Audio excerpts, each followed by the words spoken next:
uitdagings hierdie jaar. Daar's verwagtinge en so in die middel van Desember het die Here met my begin praat. Ek het 'n gesig gesien van mense wat teen die berg uitklim. Die Here bly my by die begrip hou van berge. En wat ek met jou deel vandag is deel wat byvoeg by dit wat ek gedeel het oujaarsaand, verlede Sondag, die Sondag voor dit. En wat ek die woord getitel het, is 'n spioen het 'n woord.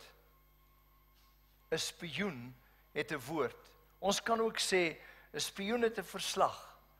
'n Verslag oor wat van 2013. Op die internet lewer iemand kommentaar oor die wêreld se einde van 21/12/12. En hy sê interessant, hy sê, ek het nou al 5 wêreldeindes oorleef. Dis so verligting.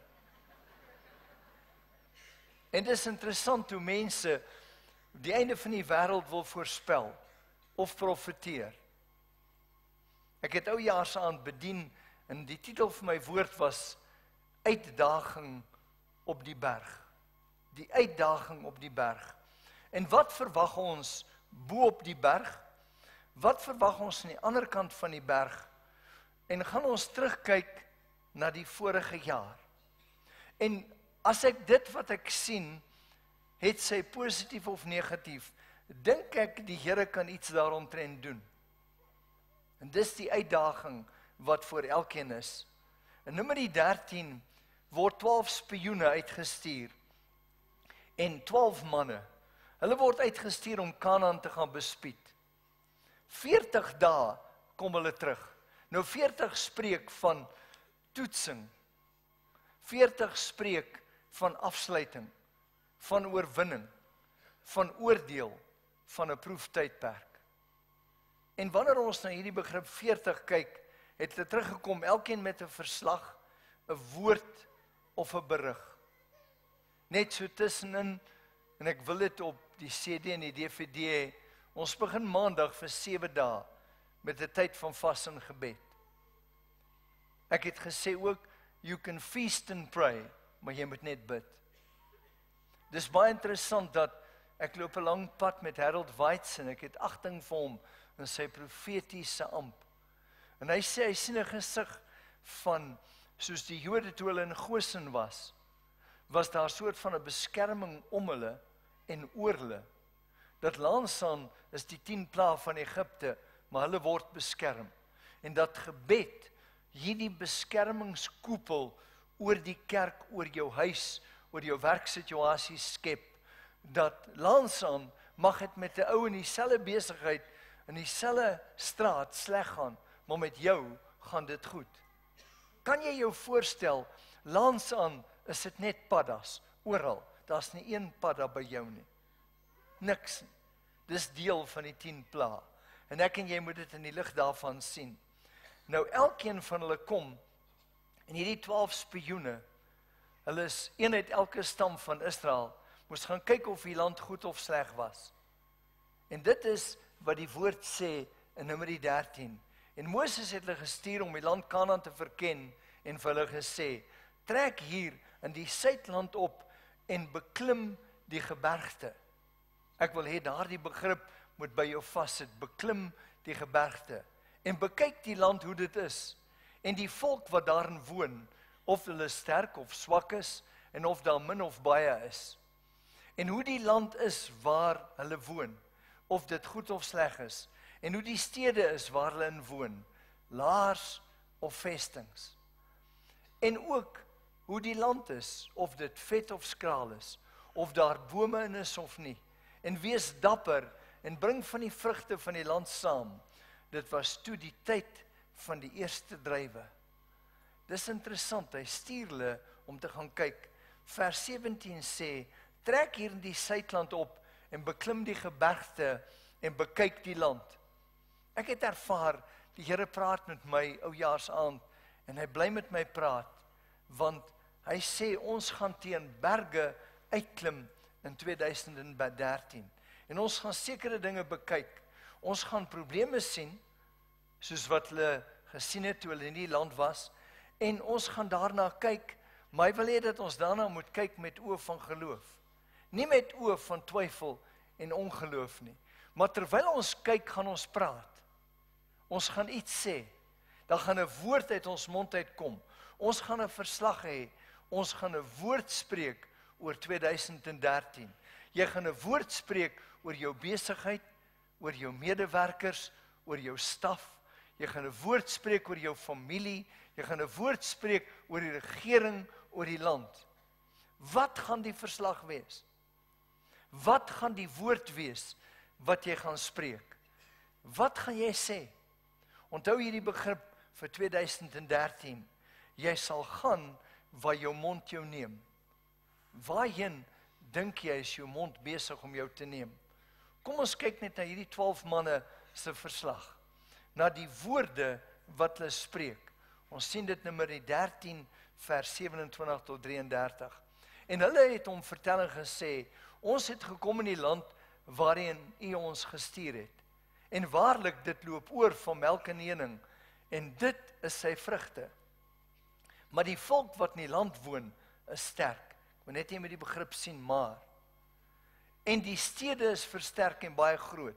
En ons het daar ook die kinders van die Enakiete gesien, die reëse.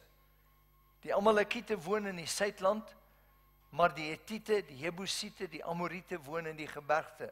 En die Kanaaniete woon by die see, en aan die kant van die Jordaan.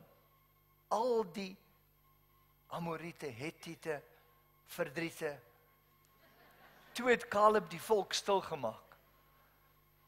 Hy het hulle stilgemaak teenoor Moses en gesê, laat ons gerus optrek en dit in besit neem, want ons kan dit sekerlik oorweldig. Al 12 spioene gaan die land binne. Hulle sien almal dieselfde, maar 10 het 'n negatiewe verslag. Dis interessant dat in die Amplified Bible sê dit, the spies brought back an evil report. 'n Bose verslag. Die Here noem hierdie groep ook 'n bose vergadering. Huidiglik in Suid-Afrika sien ons reuse probleme. Ek weet nie of jy kan maar net die koerant oopmaak, daar's reuse probleme. Ons sien situasies soos beleerde stede, en die situasies lyk vir ons ondeurdringbaar. Die vyand gebruik die nuusmedia om met jou en my te praat. En wanneer dit moeilik gaan in 'n situasie, lees mense baie meer koerant, kyk baie meer televisie as wat hulle woord lees.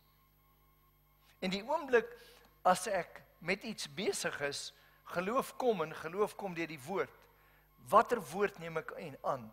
Die vyand kom in die nuusmedia is soos die gebergtes wat die 12 spioene moes uitklim.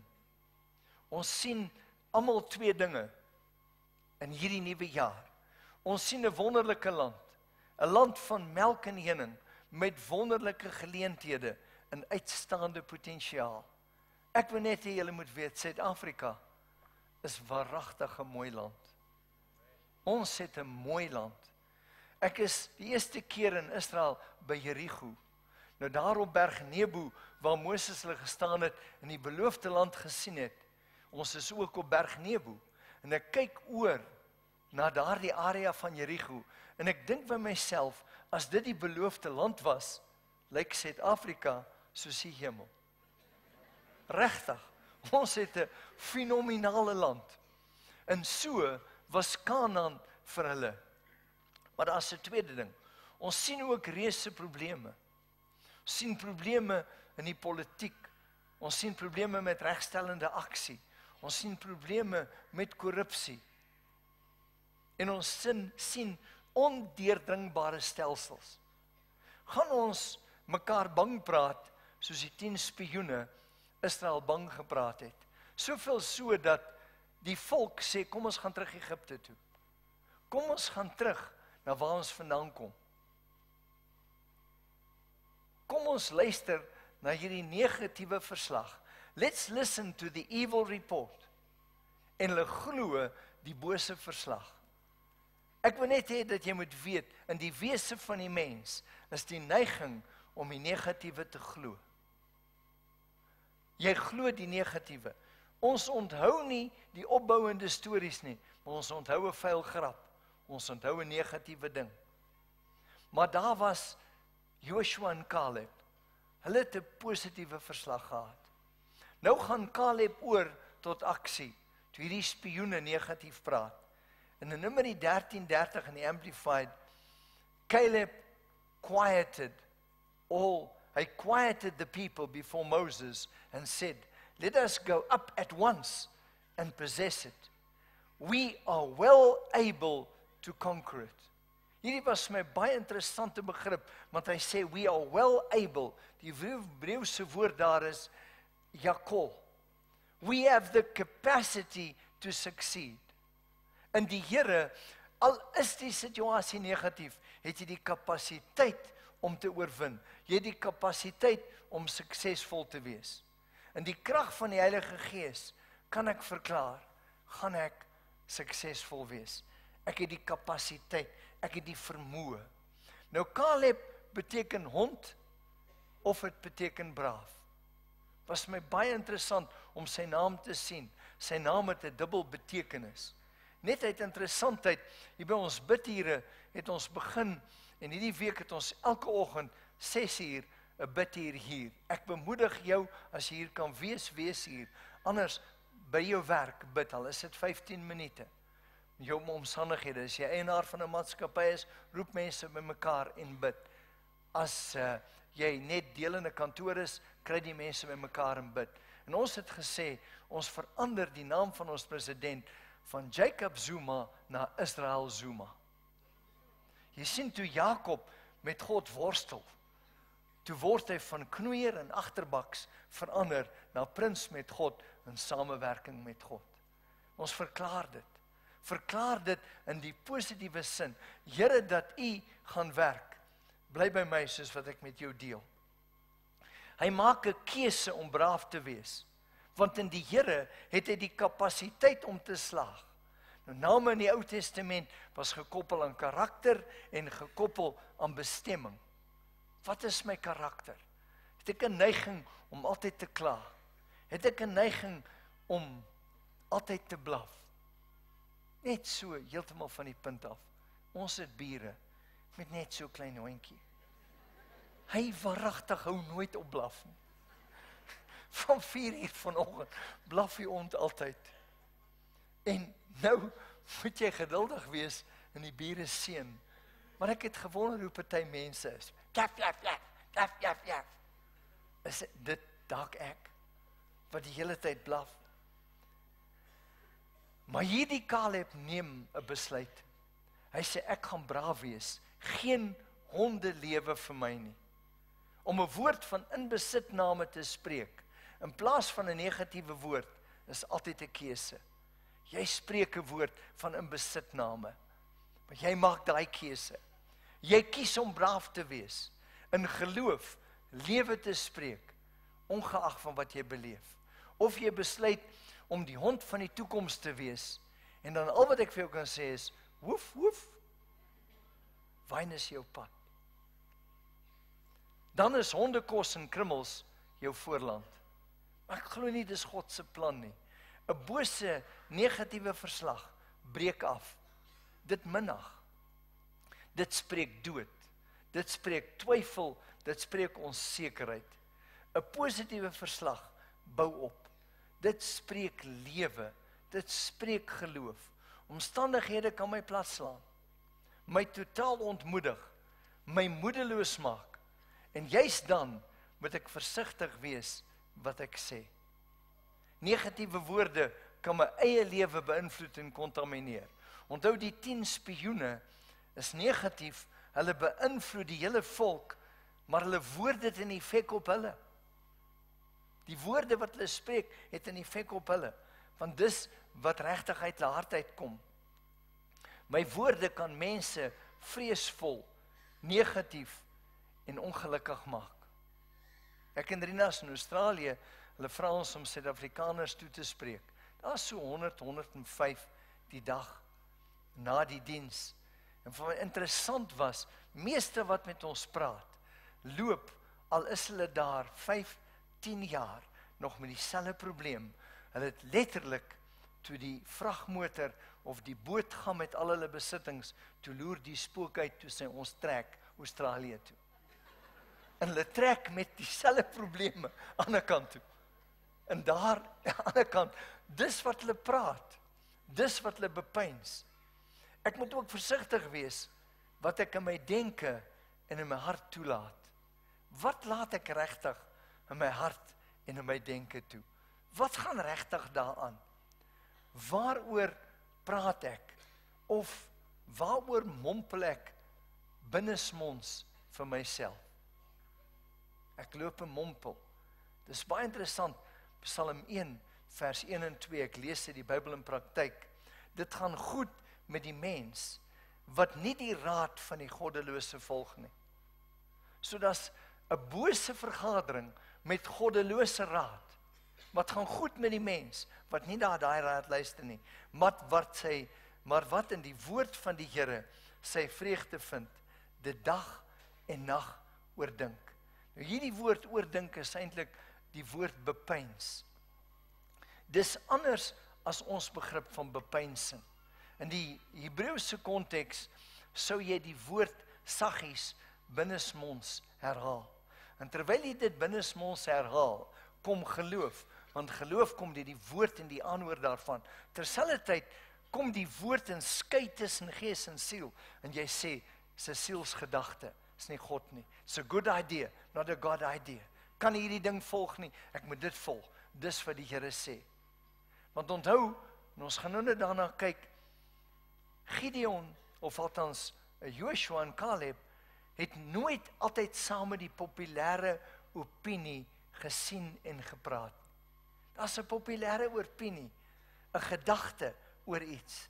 Nou is ek besig met daardie woord, en terwyl ek die woord bepeins, herhaal ek dit. My fisiese ore hoor dit, maar my geesore hoor dit, en so word geloof opgebou. Jy vind in die woord van God jou vreugde, jou bemoediging, jy vind jou aanmoediging in die woord. Dis interessant, terwyl ek op die Here wag, ervaar ek die Here sê, sote me kapu shana no o, ekantu rebo bandolo keto nanon dede ketu paso onte yashoko. Sê jy kom, en jou denke plaas jy in kassies. En hierdie kassie sien jy die heerlikheid. Hierdie kassie sien jy depressie. Hoeveel kassies van depressie, hoeveel kassies van heerlikheid het jy? Jy kan besluit, en dan maak jy een oop, want jy het hoor, 'n gedagte. En dan kan dit in jou gesig ontplof. Ek en jy moet kom en deel met elke kassie en sê, Here, hierdie kassie, ek sit vanoggend en ek is besig met my telefoon om net SMS'e uit te stuur. En ek sukkel met die een SMS wat ek wil uitstuur. En onmiddellik wys die Here met die gesig van die kassie. Hy sê, gaan jy die kassie oopmaak, dat ek hom skoonmaak vir die jaar? Gaan jy toelaat dat ek hom kom uithaal? Onthou ek het hierdie begrip al gedeel. Ek trou 'n paartjie. Nou staan ons hier voor en ons met die register teken. En net voor ons teken, ek sê voor ons teken, ek sien een van hierdie ou chef biscuits, groot vlerke. En ek sien die kattebak is oop. En Jesus staan as die kattebak. Ek sien die kattebak is volgepak. Die gesig is so duidelik. Ek sê vir hulle, wag, ons gaan nie teken nie. En ek sê, Here, hoekom haal U nie die goed uit die kattebak uit nie? Hy sê, dis hulle eiendom. Ek het al hierdie geskenke, en skielik staan Jesus op sy, dis die mooiste geskenke. Hy sê, maar hierdie ou goed het al stof opgegaar, hierdie goed het al geroes, maar hulle sal waaragtig nie uit die kattebak uithaal nie. Ek sê vir hulle, julle, gaan moet die kattebak skoonmaak. Anders gaan julle nie die huwelik in met al die gemors en die ou goed van die vorige huwelik. Jy sien, dis waarom 'n egskeiding is sonde. God haat egskeiding, want mense kry seer. Maar sy kan uitpak, dat die Here kan nuut inpak, want die Here kan goed nuut maak. Die Here kan kom en deel met wonde. Deel met dinge wat verby is. En ek en jy moet daardie keuse maak. Dis interessant, dat as ons twyfel en ongeloof gaan praat, gaan ons dit ook maai. Want God laat hom nie bespot nie. Maar as ek geloof gaan praat, gaan ek dit maai. 'n Goddelike lewenswyse is 'n radikale verandering in jou denke en in jou spraak. 'n Goddelike lewenswyse is 'n radikale verandering in jou denke en in jou spraak. In moeilike tye of uitdagende tye het jy beslis nie Job se 3 negatiewe vriende nodig nie. Erger nog, is jy dalk soos een van Job se vriende. Jy het altyd 'n negatiewe woord. Altyd iets wat jy ergens iets mee fout vind. Sy 3 vriende het hom nie bemoedig nie. Jy het vriende nodig, mense nodig om jou te bemoedig. Mense nodig om vir jou te sê, ek het 'n woord om jou te bemoedig vir die jaar. Ek het net 'n gedagte om jou te seën met gebed. Job se 3 vriende het hom afgebreek met woorde van aanklag en ontmoediging. Hulle het die hele tyd fout gevind. Hulle het vir hom gesê, Job, daar moet sekerlik sonde in jou lewe wees. Sekerlik. Verkeerdelik het Job se vriende aanvaar dat lyding altyd die gevolg van sonde is. Ek wil herhaal, lyding is nie altyd die gevolg van sonde nie. Ek wil 'n radikale stelling maak. Mense wat weet dat hulle die Here dien, sy weer lief het, word nie gevrywaar van moeilikheid nie. Job 5:7 sê, in die Bybel in praktyk, die mens is vir swaar kry gebore, en sy lewe is kortstondig, soos 'n vonk wat opskiet. Job se 3 vriende, en ons maak soms die fout, om die probleem by die individu te soek. Ons wil die probleem by jou kom soek. Veral as iemand swaar kry. Maar Job se verhaal stel dit baie duidelik. Ek wil dit onomwonde sê, 'n goeie mens kan swaar kry sonder ons oënskynlike rede. Job getuig daarvan. Dit kan bloot 'n aanval van die vyand wees. 1 Petrus 5 vers 8 en 9.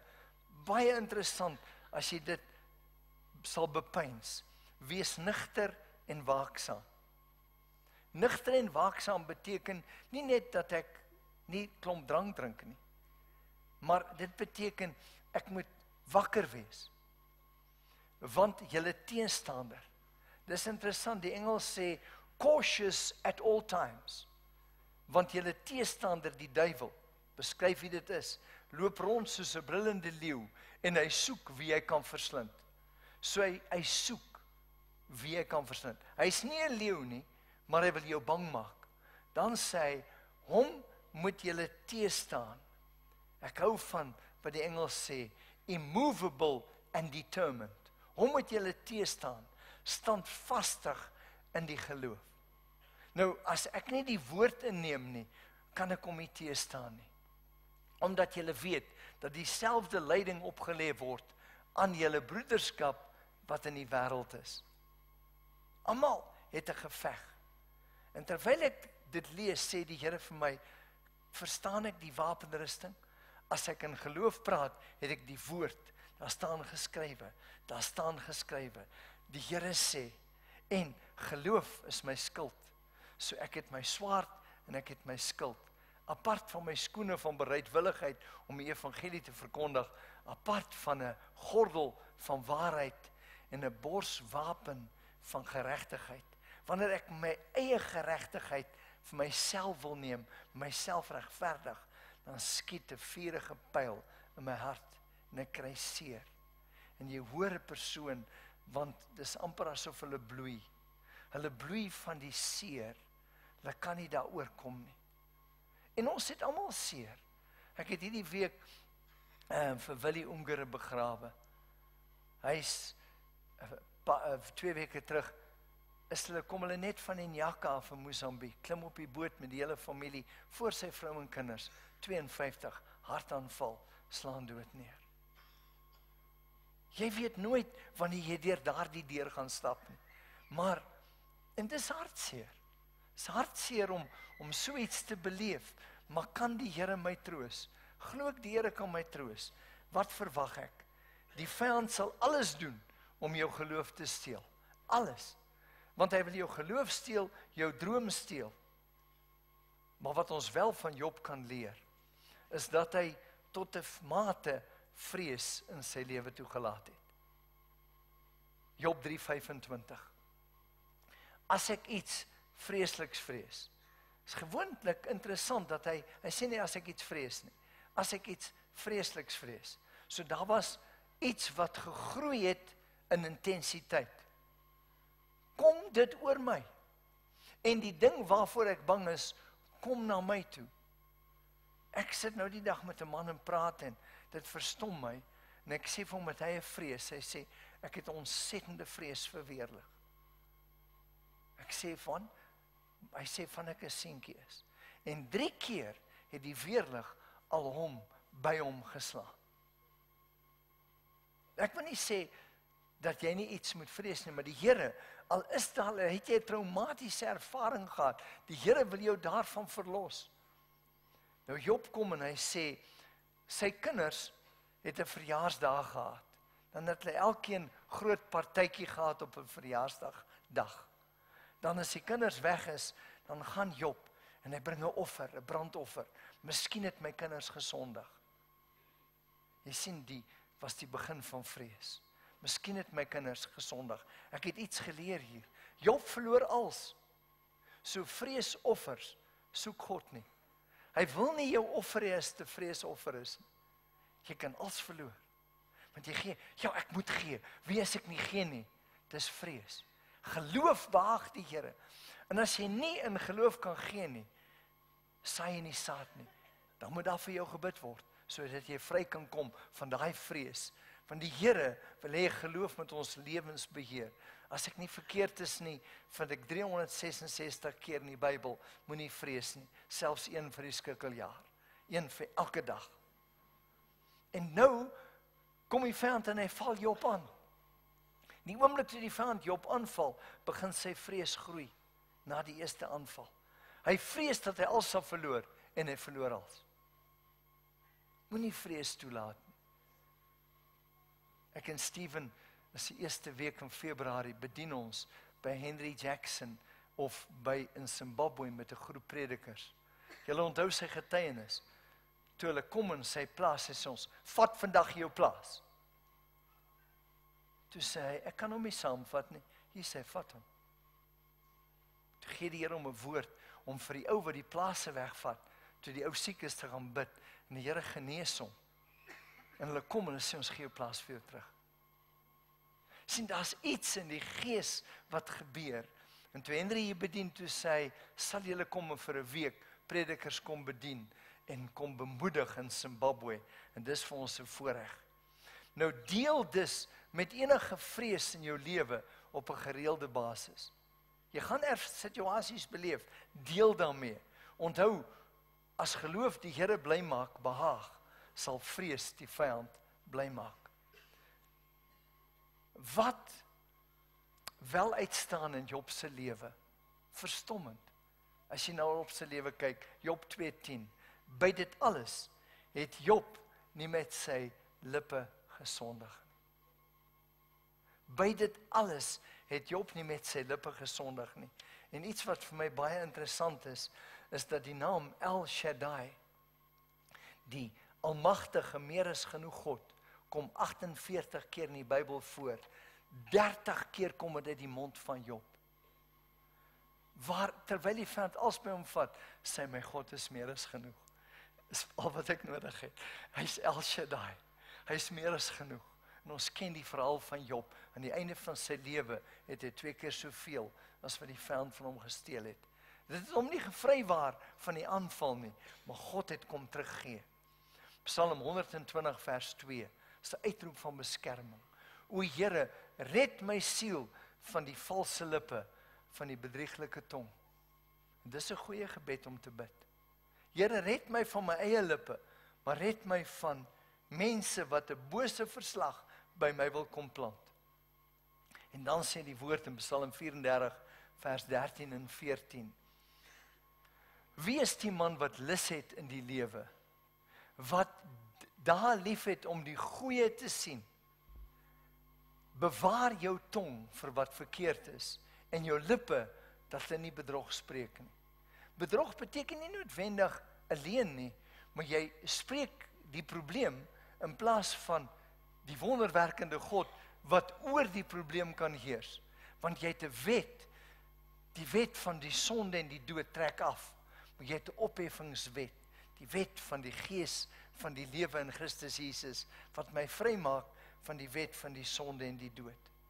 Nou Joshua was gereeld gekonfronteer met keuses, en die meeste van sy keuses, het ek nou nog gesê, was teen populêre opinie. Almal is oortuig, dis hoe dit is. Hoekom maak Joshua anders? Hy sien dan dieselfde probleme. Hy het besluit dat die God wat hom uit Egipte uitgelei het, hom in Kanaan wil invat. Hy het besluit dat God 'n plan het met sy lewe. En hy het besluit dat die Here gesê het in Spreuke 18:21, lewe en doods in die mag van die tong, en hy wat dit graag gebruik, sal die vrug daarvan eet, vir lewe of vir dood.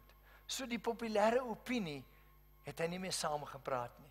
Nogtans het hy elke keer die volk aangemoedig om hulle geloof in die beloftes van God te laat groei. Dit laat toeneem, eerder as om na die onmoontlike situasies te kyk. As 'n geestelike leier kan ek, of die ander geestelike leiers hier, jou nooit kondisioneer om jou denke te skaar by die sentiment of die opinie van die tye. Ek wil dit probeer verduidelik. Die sentiment en die opinie van die tye, maar dinge gaan na hom agteruit. Dinge lyk sleg. Daar's al die gelowe tel. Het my Christenskap 'n plek. Jy sien, die oomblik wat ek sulke dinge begin praat, kan ek 'n verskil maak. Dan, al wat ek doen is, ek kom en ek sê 'n termometer. Ek meet die temperatuur van 'n plek en verklaar, dis 'n temperatuur van die plek. Maar as ek 'n termostaat is, kom ek in en ek sê, ek kan die temperatuur hier verander. Ek kan dit verander. Jy sien iemand wat instap en ewe skielik is daar 'n warmte in 'n vertrek. Jy sien iemand anderste wat inkom en dis asof daar 'n gees van swaarmoedigheid kom. Dis wat die persoon saamdra. Ek glo dat Petrus het iets gedra van God se teenwoordigheid, dat sy teenwoordigheid krepeles gesond maak, blindes laat sien. Dis waarheen die Here die kerk wil vat, dat ek en jy vashou aan dit wat die Here vir ons het. As 'n geestelike leier het ons dis 'n verantwoordelikheid om geestelike vooruitgang by mense te hê, vereis geloof. Want ongeloof kan nie verder sien as probleme nie. Ons het 'n verantwoordelikheid om vir jou te sê, hier's probleme. Ons gaan nie sê hier's nie 'n probleem nie. Ek gaan nie sê, maar die dokter het vir my gelieg. Die dokter het vir my gesê hy het kanker. Ek praat met 'n man hierdie week. Hy sê, ons het die nadoodse ondersoek van hom Pedro Leroux gedoen. Ek sê, wat? Hy sê, hy was deurtrek met kanker. Maar ons staan en kyk vir mekaar en sê, dit het nie 'n effek op hom gehad nie. Hy is dood in 'n motorongeluk na 'n beroerte aanval. Alhoewel sy liggaam deurtrek was van kanker. Hy sê, dit het nie 'n effek op hom gehad nie. Die liggaam het oud geword, die tent het afgebreek, maar sy geloof het hom deurgedra, bo kan die probleme deurgedra. Nou, as ons na hierdie begrip kyk, ongeloof sien net reëse en beleerde stede. Ongeloof sien net, die probleem is te groot, ek gaan nie daarby verbykom nie. Veel eerder as die teenwoordigheid van 'n wonderwerkende, kragtige God, wat graag sy kinders in hulle land van belofte wil inneem. Ongeloof kyk na die hindernisse en na die probleme. Geloof kyk na die Here en kyk na sy woord. Here, dis wat die woord sê. Here, dankie. Joshua en Caleb was bereid om die onpopulêre ding te doen.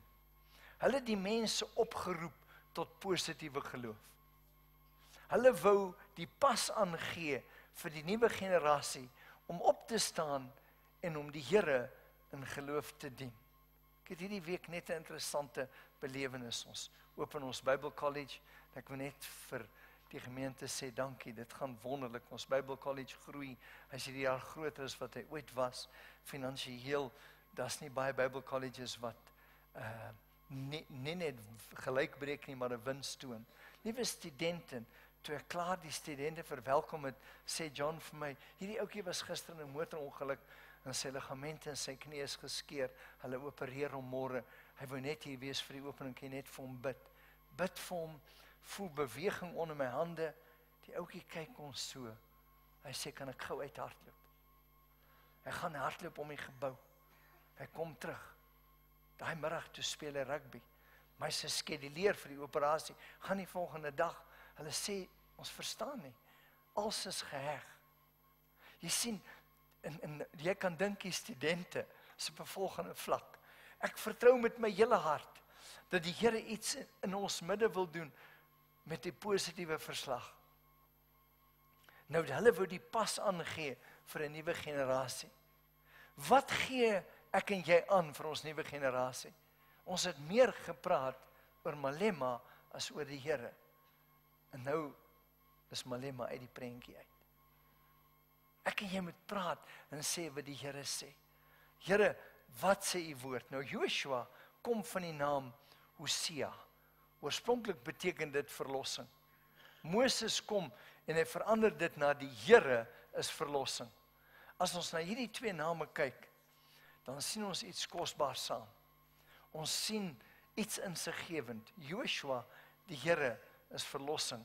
En Caleb, braaf. Die Here sit hulle twee vir my bymekaar. Vir die wat braaf is en glo dat die Here verlossing is, wag 'n wonderlike land van belofte vir 2013. Wonderlike land van belofte. Ek onthou jare terug, hierdie een vroue prediker, sy is jare terug, sy is al lankal oorlede, seker 20 jaar. Sy het geglo die Here roep haar in die bediening, maar hulle was nie oop vir vroue nie. Toe sê sy na 'n motorhuis, sit sy stoele uit, begin sy preek vir die stoele. Maar sy loop eers na elke stoel toe en groet die mense in die stoel. Toe sy die dag haar tent agterlaat, toe sy gemeente van 5000.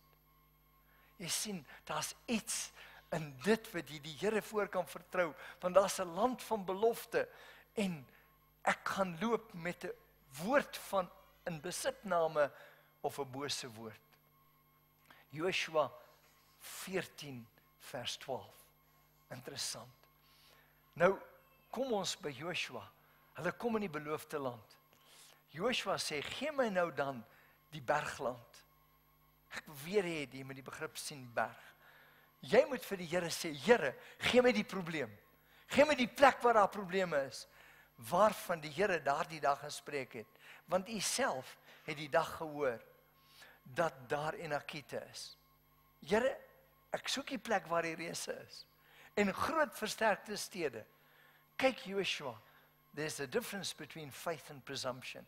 Miskien sal die Here vir my, met my wees. Hy neem dit nie net aan nie, maar geloof, sodat ek hulle kan verdrywe, soos die Here gespreek het. Dis 'n man van 85. Toe het Joshua hom geseën en aan Caleb, die seun van Jefune, Hebron as erfdeel gegee. Toe, daarom het Hebron die erfdeel geword van Caleb, die seun van Jefune, die Kenesiet, tot vandag toe. Sien die erfgenaam, die erfporsie van die familie. Omdat hy volgehou het om die Here, die God van Israel, te volg. Hy het volgehou. Het 'n erfporsie nagelaat. Hierdie is my absoluut fenomenaal. Nou sien ons in Numeri 14:24. Die Here praat, hy sê, maar my knegt Caleb, omdat 'n ander gees in hom was. Hy het nie gebrom nie, hy het altyd gesê, die Here sal voorsien. En hy volhard het om my te volg. Hom sal ek bring in die land waarna hy gekom het, en sy geslag sal dit in besit neem. Ons het nou net gesien. Bou dit so in jou kind in. Bou dit in jou kind in met daardie verwagting. En nou, in Spreuke 21:1, Die Here wys my by die bid hier iets kosbaar. Die koning se hart is in die hand van die Here, soos waterstrome. Hy lei dit waarheen hy wil.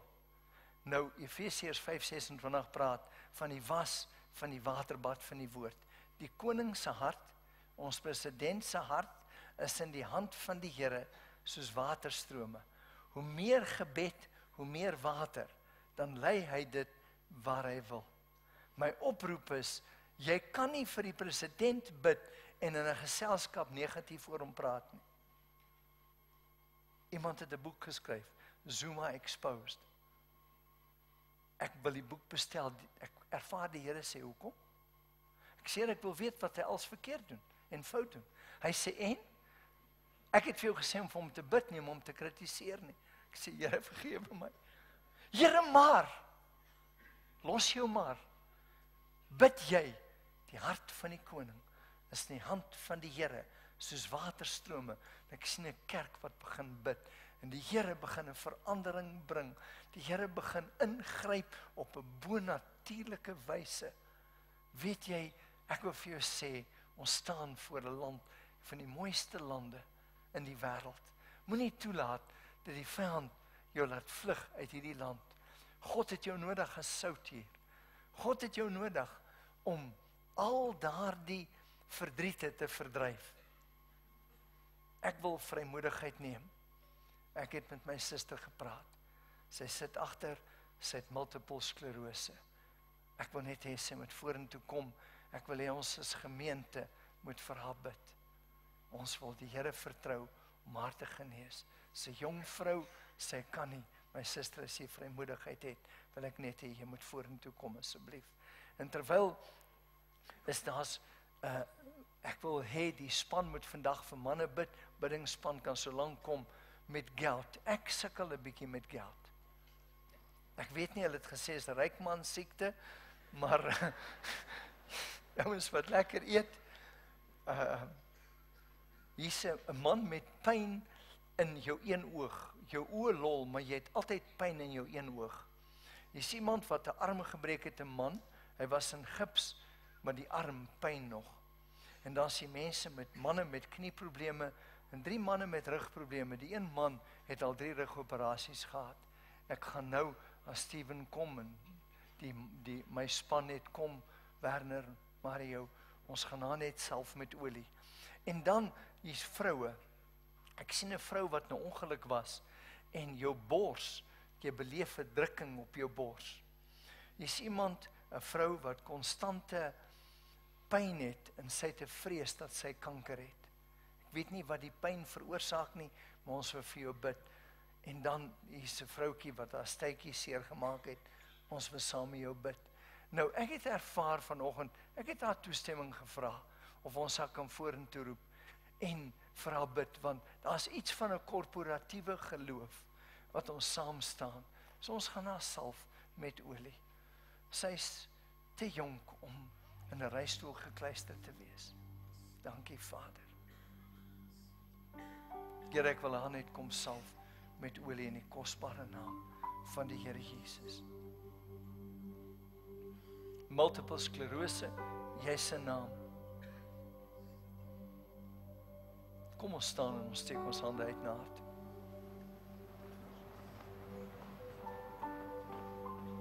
Bid saam met my. Here, ons breek die vloek van hierdie toestand. Ons verklaar dat multiple sklerose sal buig voor die naam van Jesus. Nou stel ons die genesende krag vry. In die Jesus naam. Here, ons vra vir 'n volmaakte genesing. In die Jesus naam. Dankie, Vader. Dankie, Vader. Dankie. Ons het verlede week 'n koortjie geleer. Ek weet nie of julle reg is. Let the fire fall. Ek glo dit moet 'n gebed wees vir die jaar. Ek wil regtig vir jou uitdaag met hierdie woord. Die Here daag ons uit in die week. Ek jou bemoedig om te bid. As jy op 'n Daniels vas wil gaan vir 21 dae, is dit goed. net nie sonder water vas, is nie wys om dit te doen. Maar kom ons soek die aangesig van die Here. Met my hele hart glo ek, dat jy's mense wat die Here uitermatig wil seën. Ek wil net weet, is Freddie en Else in die diens? As hulle hier is hulle net vorentoe sal kom. Henny de Beer, is Henny dalk in die diens? As hy hier is, as hy net vorentoe sal kom asseblief. Hierdie is 'n nuwe jaar. Ek weet nie wie met jou praat oor die jaar nie. Ek wil net weet wat die Here sê.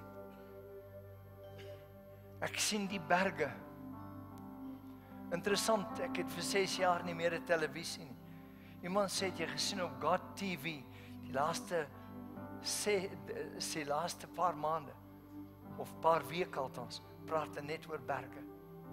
God het 'n plan. En ek wil vir jou sê, die land wat ons bespied, jy's 'n spioen wat 'n woord gaan hê. Kom ons maak net ons oë toe vir 'n oomblik. Hier iemand in die diens is, wat nog nooit die Here van hulle lewe gemaak het nie. Jy glo dat hy die Christus is, maar jy het hom nog nooit aangeneem nie. Wil jy nie vandag sê, Here, ek wil U my Here en my God maak. En as dit die begeerte van jou hart is, steek net jou hand hoog op en hou hom net daar vir 'n oombliekie. Moenie skroom as ek met jou praat nie.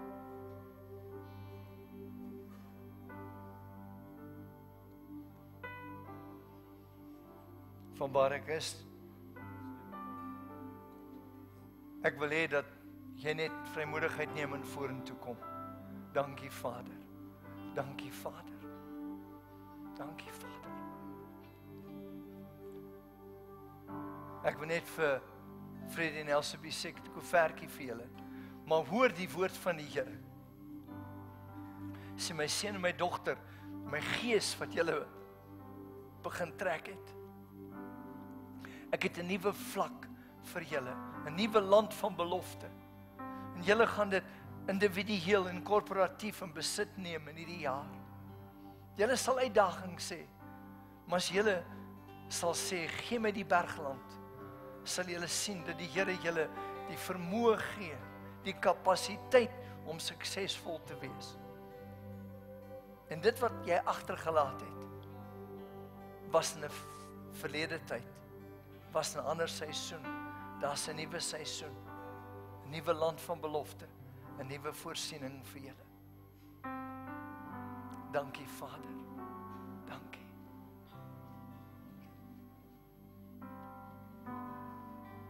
Dankie Vader. Kom ons sing net daai koortjie. Lord, we are the ones called